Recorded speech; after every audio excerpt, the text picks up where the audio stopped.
Welcome to AlphaCars. My name is Dimitri and I am reporting from our service center in Boxborough.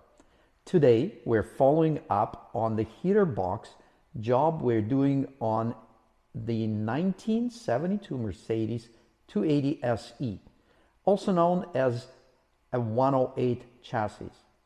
There are a lot of them out there, and we hope that the owners that are interested in knowing what's under that dash would love this video. Also, the ones that are going to tackle this job, they're going to find this video super helpful. So let's take a closer look.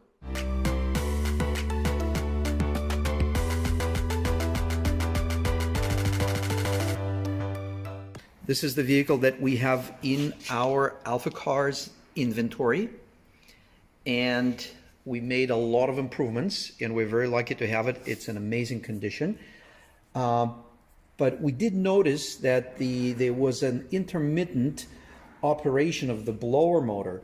So we decided to bite the bullet, take things apart, and evaluate pretty much everything to do with heating and air conditioning here under the dash.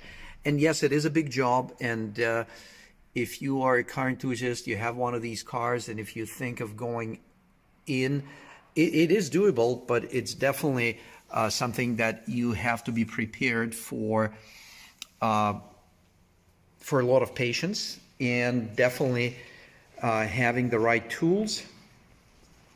This car also equipped with air conditioning, which works great. We had to discharge the system. Here's the AC unit. It is removed.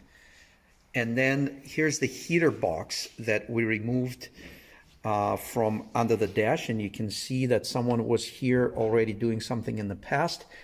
We have not evaluated it, so we are going to do that, and depending what we find, we will replace pretty much everything that needs to be replaced in order to bring it to a long-term reliable condition.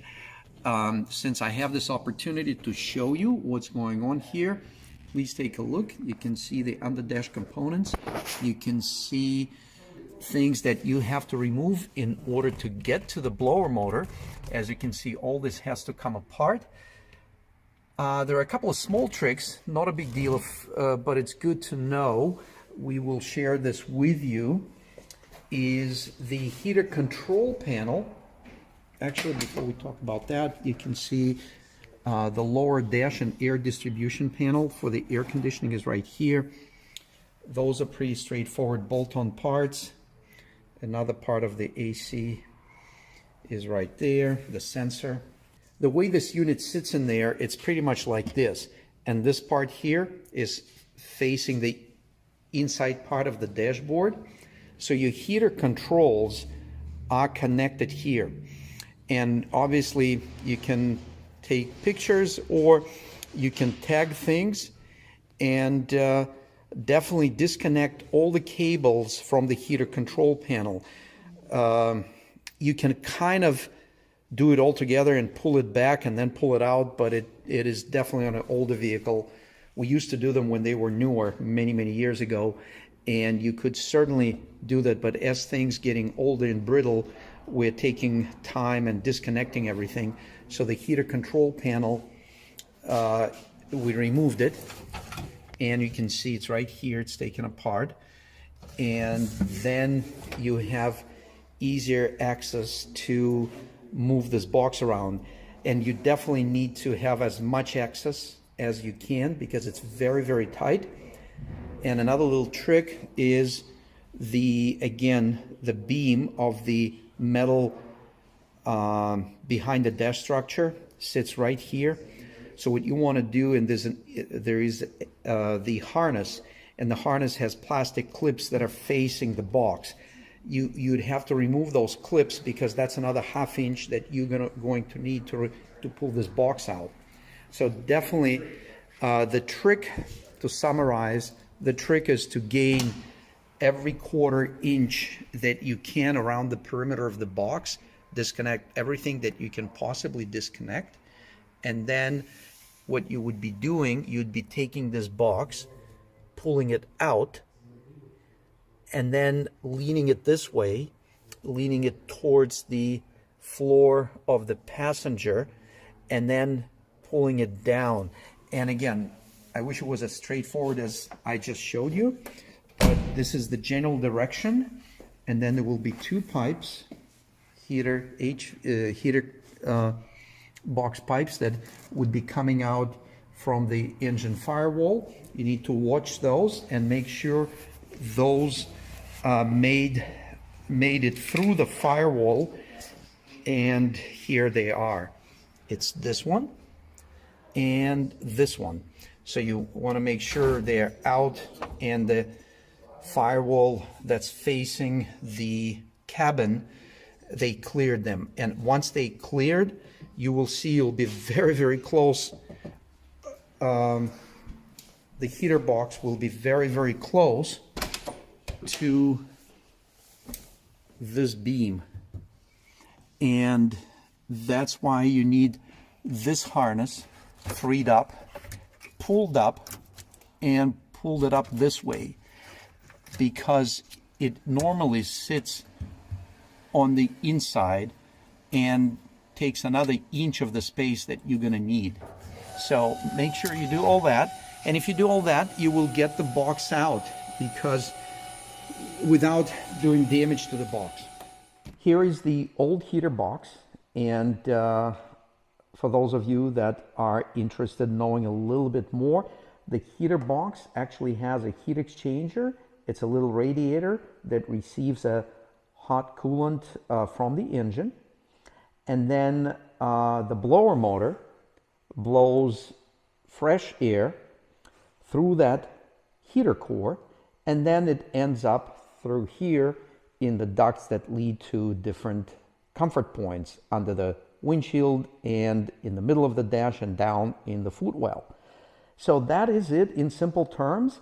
And to control the heat, there are little control valves. They pretty much set how much flow goes through the heater core.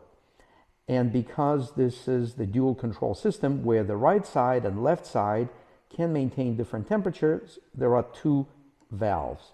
And each valve is operated by the means of the cable, and the cable goes to the dash control. This is the old dash control. We are using the new one, and I'll show it to you on the vehicle. So let's get right to it. We still have ways to go, but this is a good stage to show you. So we have the new heater box that's in there.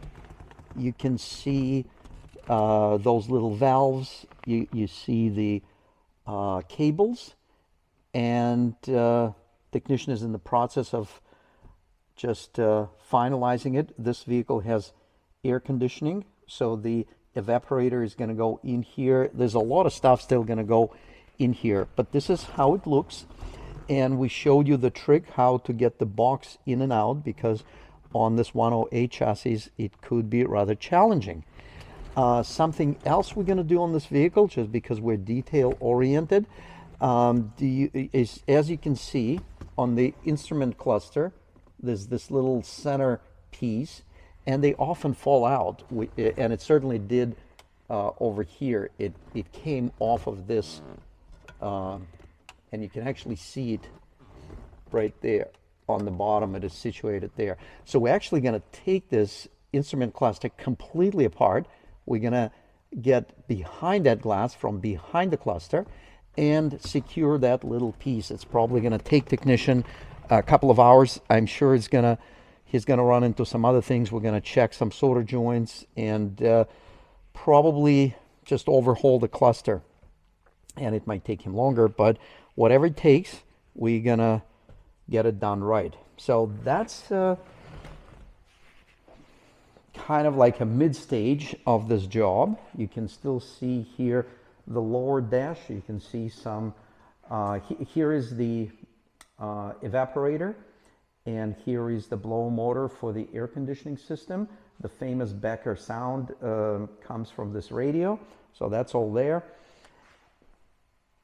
And just to let you know how we found ourselves doing this job, we found that the blower switch was kind of intermittent. It was Sometimes it wouldn't turn the blower on, and sometimes it would. So we decided to investigate that. While investigating that, we found that the blower motor by itself has seen better days. It wasn't burnt out, but we also found that the heater box had a crack that was unsuccessfully repaired in the past. We also found that the foam on the flaps was completely disintegrated, as were numerous seals around the various parts.